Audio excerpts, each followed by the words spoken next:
Town of Qualicum Beach is lucky to have two excellent sources for their water supply.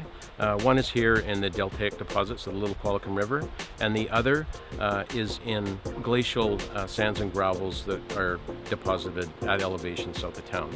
The Berwick Well Field aquifer is obviously replenished by the Little Qualicum River that starts its origin at the outlet of Cameron Lake, which is in turn fed by the Cameron River, which originates as snowmelt off the backside of Mount Arrowsmith.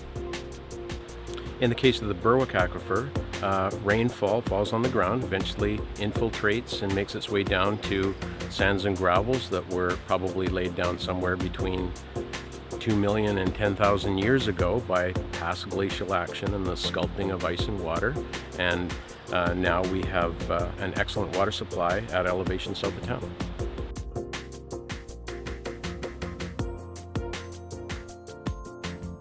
The Town of Qualicum Beach currently has 9 production wells. We have 5 down here at our River Well location. We have another 4 at our Berwick Well location. Behind me here is a typical pump house for the Town of Qualicum Beach. This is River Well 1A. This particular pump house is about 80 to 90 feet deep. It has a 40 horse electric submersible motor and pump assembly on the end of a pipe.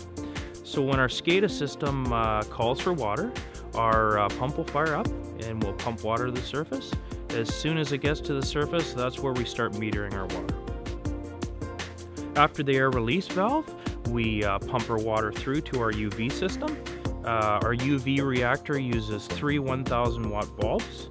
What UV actually does is if there is microorganisms or bacteria in the water, the UV light will actually render their reproductive systems unable to function.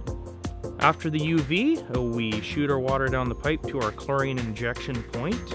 We use sodium hypochlorite, which is liquid chlorine, a very, very minimal amount. If we did have a condition out in the system where we had bacteria enter, we have free chlorine there available to take care of that situation.